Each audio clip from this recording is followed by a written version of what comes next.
कभी रात के सन्नाटे में टिमटिमाते तारों को देखते हुए आपने खुद से पूछा है, मैं कौन हूं? आखिर इस जीवन का मतलब क्या है? क्या ये शरीर, ये नाम, ये पहचान ही मेरी पूरी सच्चाई है?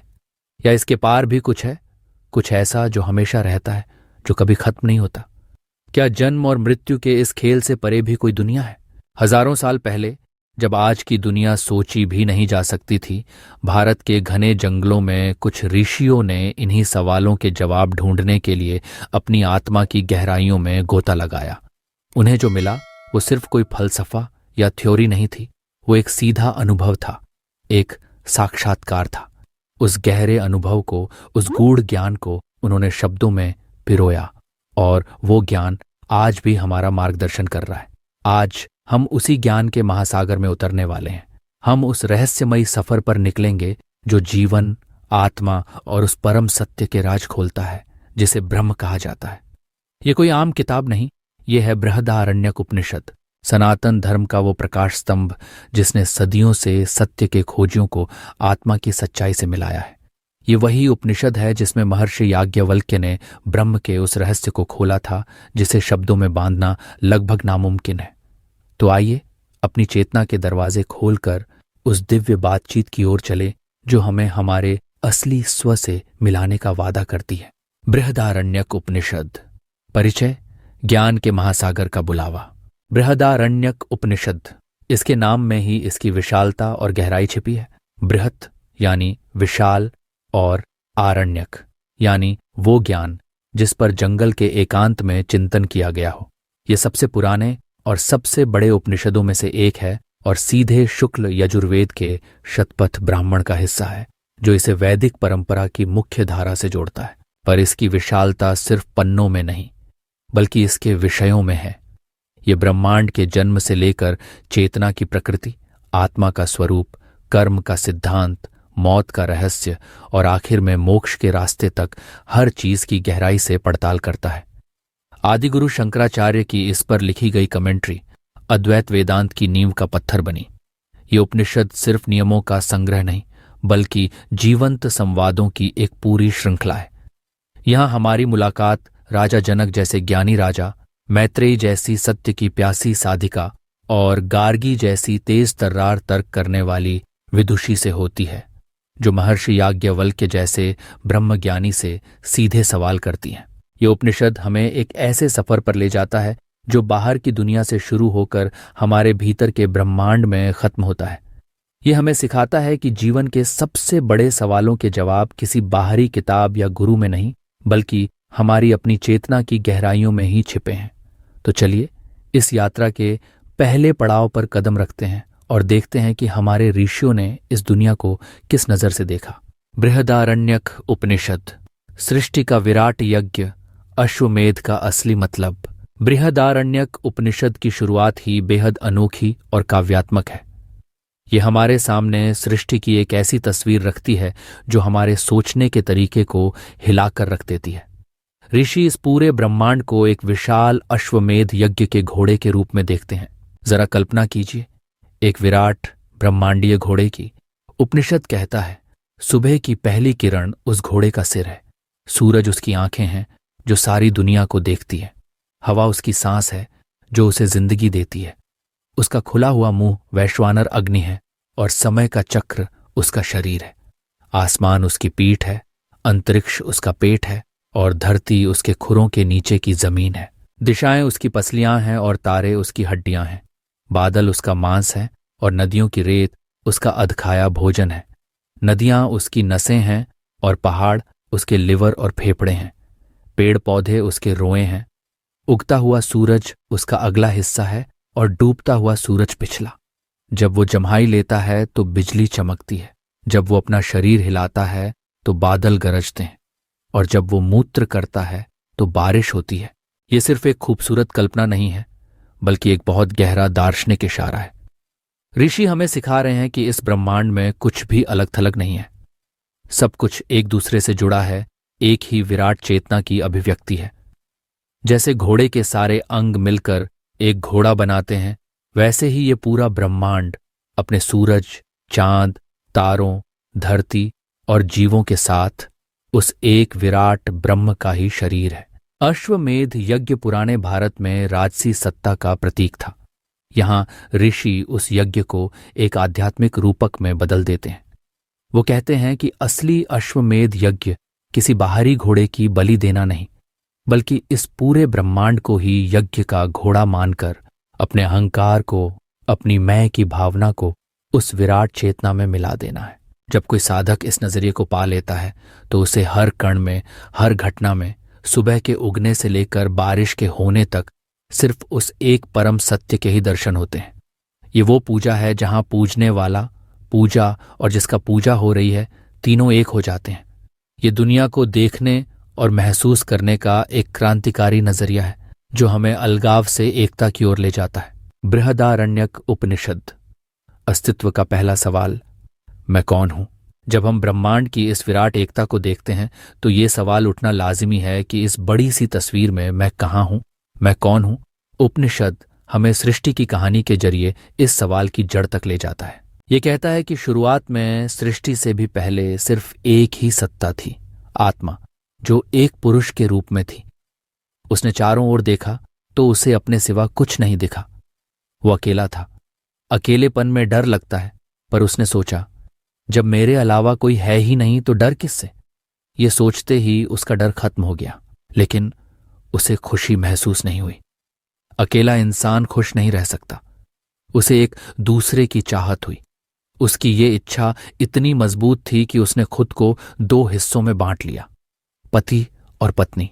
इस तरह दुनिया में दो होने का भाव पैदा हुआ और यहीं से सृष्टि का चक्र शुरू हुआ। ये कहानी सिर्फ दुनिया बनने की कहानी नहीं है, ये इंसानी मनोविज्ञान और आध्यात्म का एक गहरा राज खोलती है। ये हमें बताती है कि हमारे अंदर अधूरेपन का जो एहसास है, एक दूसरे की जो तलाश है, चाहे वो पार्टनर हो, दोस्त हो या कोई सांसारिक चीज, वो उसी आदिम अकेलेपन से पैदा होती है। हम बाहर कुछ इसलिए खोजते हैं क्योंकि हम अपने अंदर की पूर्णता को भूल गए हैं। उपनिषद आगे कहता है कि वो एक आत्मा ही सब कुछ बन गया। जो कुछ भी जोड़ों में है वो उसी से पैदा हुआ है। उसने गायें बनाई, घोड़े बनाए, गधे बनाए, बकरियां बनाई और इस तरह सभी जीव जंतुओं को बनाया। उसे एहसास हुआ कि मैं ही सृष्टि हूं क्योंकि मैंने ही ये सब बनाया है। ये कहानी हमें उस महावाक्य की ओर ले जाती है जो इस उपनिषद का दिल है, अहम ब्रह्मास्मि, मैं ब्रह्म हूं। जो विराट चेतना इस पूरे ब्रह्मांड के रूप में दिख रही है, मैं उससे अलग नहीं हूं, मैं वही हूं। जैसे एक लहर समंदर से अलग नहीं होती, जैसे एक चिंगारी आग से अलग नहीं होती, ठीक वैसे ही ये जीवात्मा उस परमात्मा से अलग नहीं है। हमारी मुश्किल बस ये है कि हम खुद को इस छोटे से शरीर और मन तक सीमित मान लेते हैं।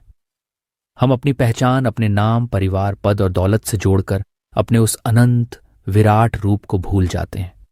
उपनिषद हमें इसी भूली हुई पहचान को फिर से याद करने के लिए बुलाता है। वो हमें बताता है कि जीवन का असली मकसद इस सच्चाई को जानना है कि मैं ये सीमित जीव नहीं, बल्कि वो अनंत ब्रह्म हूं। बृहदारण्यक उपनिषद। अमृता का संवाद, याज्ञवल्क्य और मैत्रेयी।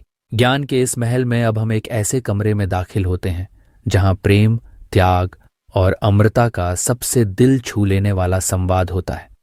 ये संवाद है महान ऋषि याज्ञवल्क्य और उनकी पत्नी मैत्रेयी के बीच। ये कहानी हमें दिखाती है कि सच्चा ज्ञान सिर्फ सूखे तर्क वितर्क में नहीं, बल्कि जीवन के गहरे प्रेम और रिश्तों के बीच भी खिल सकता है। कहानी कुछ यूं है। महर्षि याज्ञवल्क्य अपने गृहस्थ जीवन की सभी जिम्मेदारियां पूरी कर चुके थे और अब वानप्रस्थ में जाना चाहते थे। उन्होंने संन्यास लेने का फैसला किया। उनकी दो पत्नियां थीं, मैत्रेयी और कात्यायनी। कात्यायनी की रुचि दुनियादारी में ज्यादा थी, जबकि मैत्रेयी ब्रह्मवादिनी थी, यानी हमेशा ब्रह्म को जानने के लिए उत्सुक रहती थी।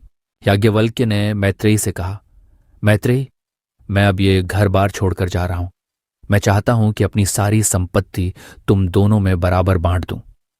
ये एक ऐसा पल था जहां कोई भी आम औरत इतनी दौलत पाकर खुश हो जाती, लेकिन मैत्रेयी आम नहीं थी।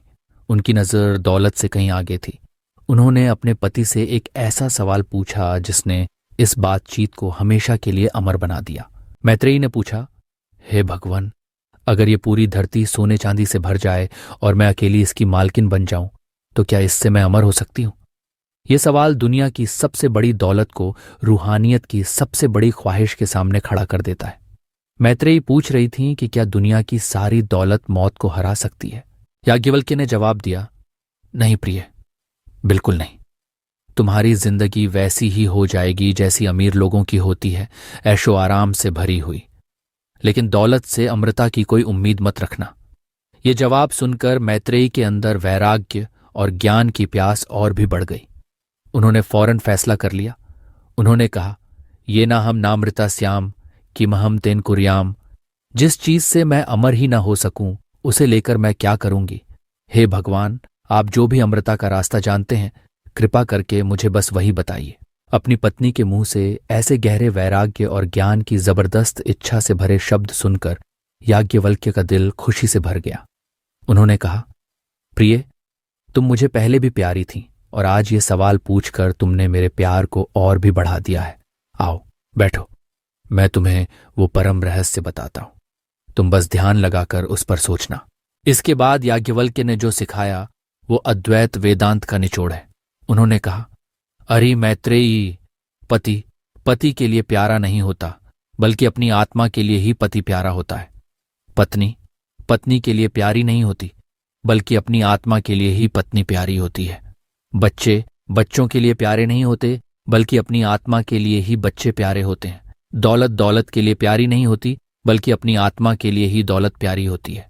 याज्ञवल्क्य एक एक करके दुनिया के सभी रिश्तों और प्यारी चीजों का नाम लेते हैं और कहते हैं कि इन सब में जो हमारा प्यार है वो असल में उन चीजों के लिए नहीं, बल्कि उस आत्मा के लिए है जो उन सब के जरिए खुद को जाहिर कर रही है। हम किसी इंसान या चीज से इसलिए प्यार करते हैं क्योंकि उनमें हमें अपने ही आत्मस्वरूप की एक झलक मिलती है, एक खुशी मिलती है। वो खुशी उस चीज में नहीं, बल्कि हमारी अपनी आत्मा में है। ये एक क्रांतिकारी विचार है। ये हमें सिखाता है कि हमारे सारे प्यार, सारे रिश्ते, सारी खोज आखिर में आत्म प्रेम और आत्म खोज ही है। जब तक हम ये नहीं जानते, हम चीजों और लोगों में खुशी ढूंढते फिरते हैं और निराश होते हैं। लेकिन जब हम ये जान जाते हैं कि प्यार और खुशी का सोता हमारे अंदर ही है, तो हमारी खोज की दिशा ही बदल जाती है। याज्ञवल्क्य कहते हैं, इसलिए मैत्रेयी, इसी आत्मा को देखना चाहिए, इसी को सुनना चाहिए, इसी पर सोचना चाहिए और इसी का गहरा ध्यान करना चाहिए। क्योंकि हे मैत्रेयी, इस आत्मा को देखने, सुनने, सोचने और जानने से ये सब कुछ पता चल जाता है। जैसे एक नगाड़े के बजने पर हम उसकी अलग अलग आवाज़ों को नहीं पकड़ सकते, लेकिन नगाड़े को ही पकड़ लें तो उसकी हर आवाज़ हमारे काबू में आ जाती है। ठीक वैसे ही इस आत्मा को जान लेने से पूरे ब्रह्मांड का राज पता चल जाता है। ये संवाद हमें सिखाता है कि अमृता किसी बाहरी चीज या कामयाबी से नहीं, बल्कि आत्मज्ञान से मिलती है। जब इंसान अपनी सच्ची पहचान, अपने आत्मस्वरूप को जान लेता है, तो वो जन्म मृत्यु के डर से आजाद हो जाता है। क्योंकि आत्मा न जन्म लेती है और न ही मरती है, वो हमेशा से है और हमेशा रहेगी। बृहदारण्यक उपनिषद। परम सत्य का रास्ता, नेति का सिद्धांत। जब महर्षि याज्ञवल्क्य ने मैत्रेयी को बताया कि आत्मा को जानने से ही सब कुछ जाना जा सकता है, तो एक सवाल उठता है, आखिर ये आत्मा या ब्रह्म है कैसा? उसे कैसे पहचाने? उसे किन शब्दों में बताएं? यहाँ उपनिषद हमें ज्ञान के एक ऐसे शिखर पर ले जाता है जहां शब्द खत्म हो जाते हैं और बुद्धि की सीमाएं जवाब दे जाती हैं। परम सत्य को बताने के लिए ऋषि एक अनोखा तरीका अपनाते हैं, जिसे नेति कहा जाता है। नेति का मतलब है न इति, यानी ये नहीं। तो नेति का मतलब हुआ ये नहीं, ये भी नहीं। ये परम सत्य को बताने का एक नकारात्मक रास्ता है। ऋषि कहते हैं कि ब्रह्म को किसी भी परिभाषा में बांधा नहीं जा सकता, क्योंकि वो हर परिभाषा से परे है। आप जो कुछ भी सोच सकते हैं, जो कुछ भी देख सकते हैं, जो कुछ भी महसूस कर सकते हैं, ब्रह्म वो नहीं है। याज्ञवल्क्य कहते हैं, वो आत्मा न मोटी है न पतली, न छोटी है न बड़ी, न लाल है न गीली, न छाया है न अंधेरा है, न हवा है न आकाश है। वो किसी से जुड़ी नहीं है, उसे कोई छू नहीं सकता। उसका कोई स्वाद नहीं, कोई गंध नहीं, कोई आंखें नहीं, कोई कान नहीं, कोई जबान नहीं, कोई मन नहीं। उसमें कोई चमक नहीं, कोई सांस नहीं, उसका कोई मुंह नहीं, उसका कोई नाप नहीं, उसके अंदर कुछ नहीं, उसके बाहर कुछ नहीं। वो न कुछ खाता है और न उसे कोई खा सकता है। ये बातें हमें कहाँ ले जाती हैं? ये हमारे मन की बनाई हर तस्वीर, हर कल्पना को तोड़ देती है। हमारा मन हमेशा किसी चीज को उसके गुणों से समझता है। ये लाल है, ये ठंडा है, ये बड़ा है, लेकिन ब्रह्म में कोई गुण ही नहीं है। इसलिए जब हम उसे खोजने निकलते हैं तो हमें उन सभी चीजों को नकारना पड़ता है जो वो नहीं है। इसे एक मूर्तिकार के काम की तरह समझिए। एक मूर्तिकार पत्थर की एक बड़ी चट्टान लेता है और उसमें से वो सब कुछ छेनी हथौड़ी से हटा देता है जो मूर्ति नहीं है। हर चोट पत्थर के फालतू हिस्से को हटाती जाती है और आखिर में जब वो सब हट जाता है जो मूर्ति नहीं था, तो मूर्ति अपने आप सामने आ जाती है। उसे बनाया नहीं जाता, उसे सिर्फ उजागर किया जाता है। ठीक इसी तरह नेति नेति की साधना एक आध्यात्मिक छेनी हथौड़ी है। साधक अपने अंदर की हर पहचान को नकारता है। क्या मैं ये शरीर हूं? नेति नहीं, क्योंकि मैं शरीर को जानता हूं, मैं शरीर नहीं हो सकता। क्या मैं ये मन हूं, ये विचार हूं?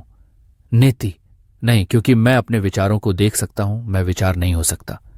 क्या मैं ये भावनाएं हूं? नेति नहीं, क्योंकि मैं भावनाओं को आते जाते देखता हूं। इस तरह एक एक करके जब सभी झूठी पहचानों को हटा दिया जाता है तो पीछे जो बचता है वही आत्मा है। उसे परिभाषित नहीं किया जा सकता, क्योंकि वो जानने वाला है, ज्ञान का विषय नहीं। वो देखने वाला है, देखी जाने वाली चीज नहीं। उसे सिर्फ महसूस किया जा सकता है, बताया नहीं जा सकता।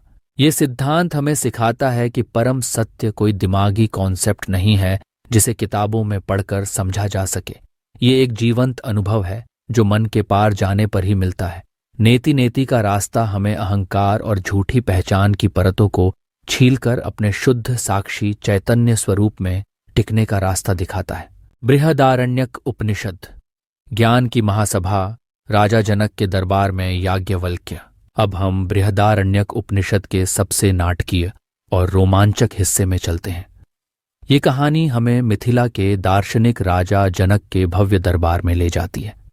राजा जनक सिर्फ एक राजा नहीं, बल्कि खुद एक महान आत्मज्ञानी थे और उनका दरबार उस समय के सबसे बड़े विद्वानों का केंद्र था। एक बार राजा जनक ने एक विशाल यज्ञ करवाया जिसमें दूर दूर से ब्रह्मज्ञानी पंडितों को बुलाया गया। जनक के मन में ये जानने की इच्छा हुई कि इन सब में सबसे बड़ा ब्रह्मज्ञानी कौन है।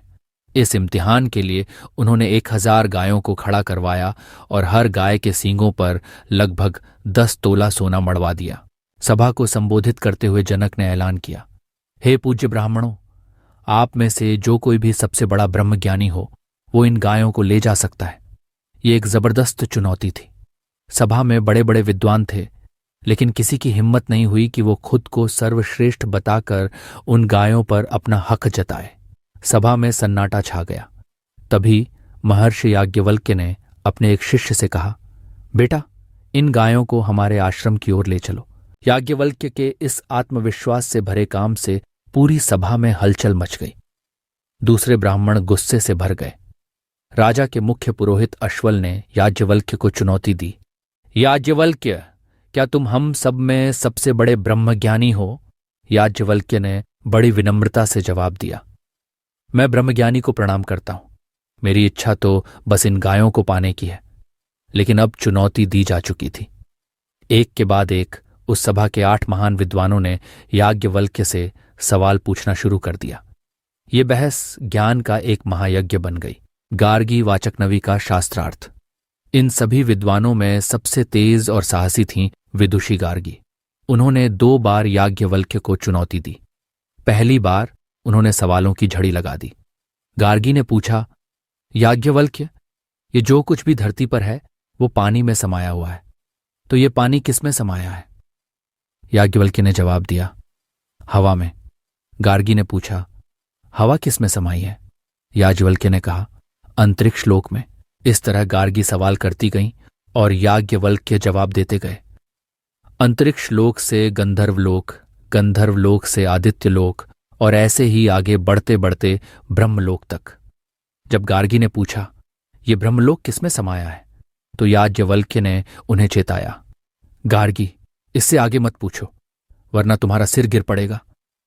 तुमने उस देवता के बारे में सवाल किया है जिसके बारे में ज्यादा सवाल नहीं करने चाहिए। याज्ञवल्क्य का इशारा था कि बुद्धि की एक सीमा होती है। गार्गी समझकर चुप हो गई, लेकिन कुछ देर बाद गार्गी फिर खड़ी हुई और कहा, मैं इनसे 2 सवाल और पूछूंगी। अगर इन्होंने जवाब दे दिया तो आप में से कोई भी इन्हें ब्रह्म विद्या में हरा नहीं पाएगा। उन्होंने कहा, याज्ञवल्क्य, जैसे कोई योद्धा 2 अचूक बाण लेकर दुश्मन पर निशाना साधता है, वैसे ही मैं तुम्हारे लिए 2 सवाल लेकर आई हूं। गार्गी का पहला सवाल था, याज्ञवल्क्य, जो स्वर्ग से ऊपर है, जो धरती से नीचे है और जो इन दोनों के बीच में है, और जो भूत, वर्तमान और भविष्य कहलाता है, ये सब किसमें समाया हुआ है? याज्ञवल्क्य ने जवाब दिया, गार्गी, ये सब कुछ आकाश में ही समाया हुआ है। अब गार्गी ने अपना आखिरी और सबसे तीखा तीर चलाया। उन्होंने पूछा, और यह आकाश किसमें समाया हुआ है? अब याज्ञवल्क्य ने उस परम सत्य का खुलासा किया। उन्होंने कहा, हे गार्गी, ब्रह्म को जानने वाले उसे अक्षर कहते हैं। वो न मोटा है न पतला। यहां याज्ञवल्क्य नेति नेति का सिद्धांत दोहराते हैं। गार्गी, इसी अक्षर ब्रह्म के शासन में सूरज और चांद अपनी जगह पर टिके हैं। इसी के अनुशासन में स्वर्ग और धरती अपनी सीमा में रहते हैं। इसी की आज्ञा से पल, पहर, दिन, रात, महीने और साल चलते हैं। ये जवाब सुनकर गार्गी पूरी तरह संतुष्ट हो गई। उन्होंने सभा की ओर मुड़कर कहा, हे पूज्य ब्राह्मणों, आप इन्हें नमस्कार करके अपनी हार मान लीजिए। आप में से कोई भी इन्हें ब्रह्म विद्या में नहीं हरा सकता। ये बहस सिर्फ एक दिमागी जीत नहीं थी। ये इस बात का सबूत था कि सच्चा ज्ञान सिर्फ किताबी नहीं होता, वो अनुभव से आता है। याज्ञवल्क्य ने हर सवाल का जवाब अपनी अनुभूति के आधार पर दिया और इसीलिए वो अजेय थे। बृहदारण्यक उपनिषद, अस्तित्व का कानून, कर्म और पुनर्जन्म। जब हम आत्मा के अमर होने और ब्रह्म के हमेशा रहने की बात समझते हैं तो एक सवाल उठता है, अगर आत्मा अमर है तो वो इस दुनिया में जन्म मृत्यु के चक्कर में क्यों फंसी है? क्यों कोई सुखी है और कोई दुखी? बृहदारण्यक उपनिषद इसका जवाब कर्म और पुनर्जन्म के सिद्धांत से देता है। राजा जनक की सभा में ही जब एक ऋषि पूछते हैं कि मरने के बाद इंसान का क्या होता है, तब याज्ञवल्क्य उन्हें एकांत में ले जाकर कहते हैं कि वो कर्म ही है जो इंसान के साथ रहता है। वो कहते हैं, अच्छे कर्मों से इंसान पुण्यवान सुखी होता है और बुरे कर्मों से पापी दुखी। ये कर्म के सिद्धांत का सबसे पुराना और साफ बयान है। उपनिषद कहता है कि हमारी आज की जिंदगी हमारे पिछले कर्मों का नतीजा है और हमारे आज के कर्म हमारा भविष्य तय कर रहे हैं। ये कोई बाहरी शक्ति नहीं है जो हमें सजा या इनाम दे रही है। ये कुदरत का एक सीधा नियम है, कारण और परिणाम का एक कॉस्मिक कानून। उपनिषद इसे और गहराई से समझाता है। ये कर्म की जड़ में हमारी कामना यानी इच्छा को रखता है। ये कहता है, इंसान इच्छाओं से बना है। जैसी उसकी इच्छा होती है वैसा ही उसका इरादा होता है। जैसा उसका इरादा होता है वैसा ही वो काम करता है और जैसा वो काम करता है वैसा ही फल वो पाता है। ये एक शक्तिशाली मनोवैज्ञानिक चेन है। सब कुछ इच्छा से शुरू होता है। इच्छा इरादे को जन्म देती है। इरादा हमें काम करने पर मजबूर करता है और आखिर में हमारे काम हमारी किस्मत बनाते हैं। मौत के समय क्या होता है? उपनिषद एक सुंदर मिसाल देता है। जैसे एक जोंक जब किसी तिनके के आखिर तक पहुंच जाती है तो वो किसी दूसरे तिनके को पकड़कर ही पहले को छोड़ती है। ठीक वैसे ही ये आत्मा इस शरीर को छोड़ने से पहले अपने अगले ठिकाने का इंतजाम कर लेती है और फिर उसमें चली जाती है। वो अगला ठिकाना हमारे कर्मों और इच्छाओं से ही बनता है। इस तरह जब तक हमारे अंदर इच्छाएं बाकी हैं हम काम करते रहेंगे और जब तक हम काम करते रहेंगे हम उसके फल भोगने के लिए बार बार जन्म लेते रहेंगे। यही संसार का चक्र है। तो क्या इस चक्र से बाहर निकलने का कोई रास्ता है? अगर इच्छा ही बंधन की जड़ है तो आजादी का रास्ता निश्चित रूप से इच्छाओं से पार जाने में ही होगा।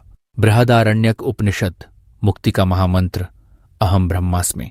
हमने सृष्टि का रहस्य देखा, आत्मा की अमरता को समझा, नेति नेति का रास्ता जाना और कर्म के बंधन को पहचाना। अब हम उस आखिरी चोटी पर पहुंचते हैं जहां सारे सफर खत्म होते हैं और सारे सवाल शांत हो जाते हैं। ये मुक्ति की चोटी है और इसकी चाबी एक महावाक्य में है, अहम ब्रह्मास्मि, मैं ब्रह्म हूं। ये सिर्फ एक वाक्य नहीं है, ये एक अनुभव है, एक परम साक्षात्कार है। ये उस अवस्था के बारे में है जहां इंसान अपने छोटे अहंकार वाले मैं से नाता तोड़कर अपने अनंत असली स्वरूप जो कि ब्रह्म है में स्थित हो जाता है। उपनिषद कहता है जो ब्रह्म ही है वो ब्रह्म को ही पाता है। इसका मतलब है कि मुक्ति कोई ऐसी चीज नहीं है जो हमें भविष्य में कहीं मिलेगी। मुक्ति हमारा असली स्वभाव है, हमारी सच्ची पहचान है। हम पहले से ही आजाद हैं, हम पहले से ही ब्रह्म हैं। बस अज्ञान के कारण हम इस सच्चाई को भूल गए हैं। ये मुक्ति कैसे मिलती है? उपनिषद कहता है जब इंसान के दिल में बसी सारी इच्छाएं पूरी तरह खत्म हो जाती हैं, तब ये मरने वाला इंसान अमर हो जाता है और यहीं इसी शरीर में ब्रह्म को महसूस करता है। ये कर्म के सिद्धांत का दूसरा पहलू है। अगर इच्छाएं बंधन हैं तो इच्छाओं का पूरी तरह खत्म हो जाना ही आजादी है। लेकिन इच्छाएं खत्म कैसे हों? क्या उन्हें जबरदस्ती दबाने से? उपनिषद कहता है नहीं, दबाने से इच्छाएं और मजबूत होकर लौटती हैं। इच्छाएं तब खत्म होती हैं जब इंसान आप्तकाम हो जाता है, यानी जिसकी सभी इच्छाएं पूरी हो चुकी हों।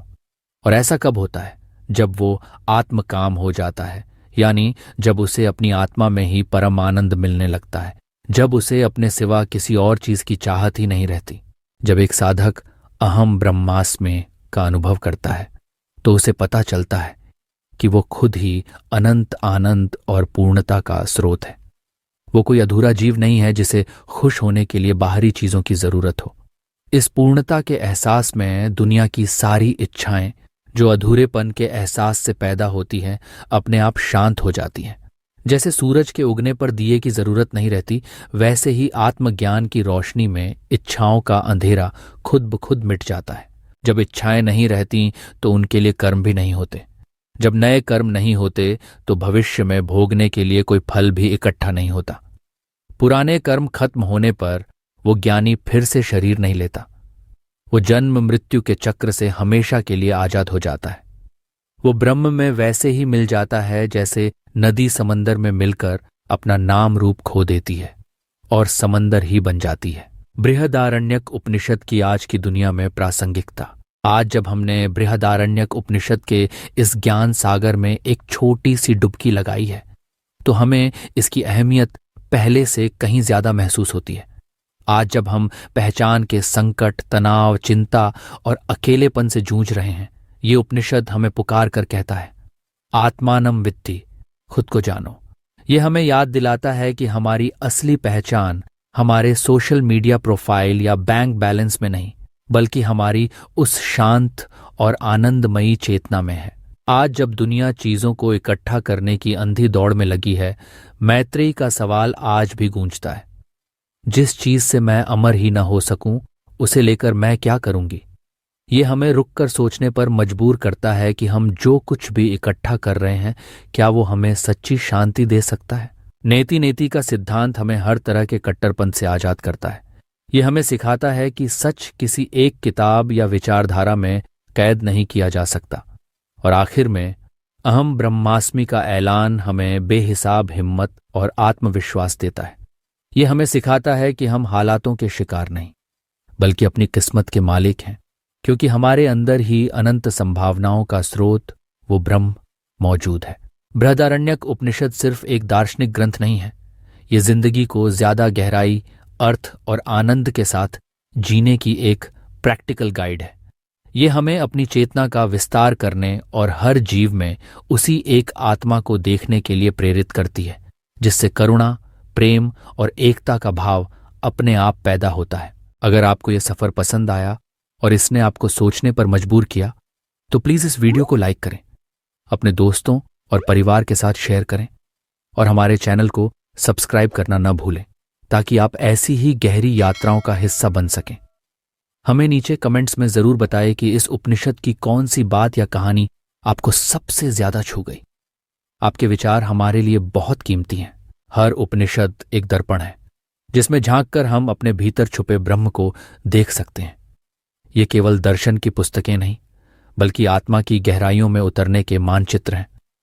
बृहदारण्यक उपनिषद न केवल ज्ञान का महासागर है, बल्कि वह रोशनी है जो अज्ञान के अंधकार को भेदती है, भ्रम को मिटाती है और आत्मा को उसकी मूल पहचान से जोड़ती है। ये उपनिषद हमें बार बार स्मरण कराता है कि हम शरीर, मन या नाम नहीं हैं। हम स्वयं वह पूर्णता हैं जो सदा से थी, सदा है और सदा रहेगी। यह स्मृति ही आत्मज्ञान है, यही जागृति है और यही वह मोक्ष है जो बाहर कहीं नहीं बल्कि भीतर की इस चुप, पूर्ण, शाश्वत सत्ता में ही निहित है। इस यात्रा का अंत हम उसी शांति मंत्र से करेंगे जो इस उपनिषद का भी हिस्सा है। ये मंत्र हमें उस पूर्णता की याद दिलाता है जो हमारा सच्चा स्वरूप है। वो ब्रह्म भी पूर्ण है, ये जगत भी पूर्ण है। पूर्ण से ही पूर्ण निकलता है और पूर्ण में से पूर्ण को निकाल लेने पर भी पीछे पूर्ण ही बचता है। ओम शांति शांति शांति।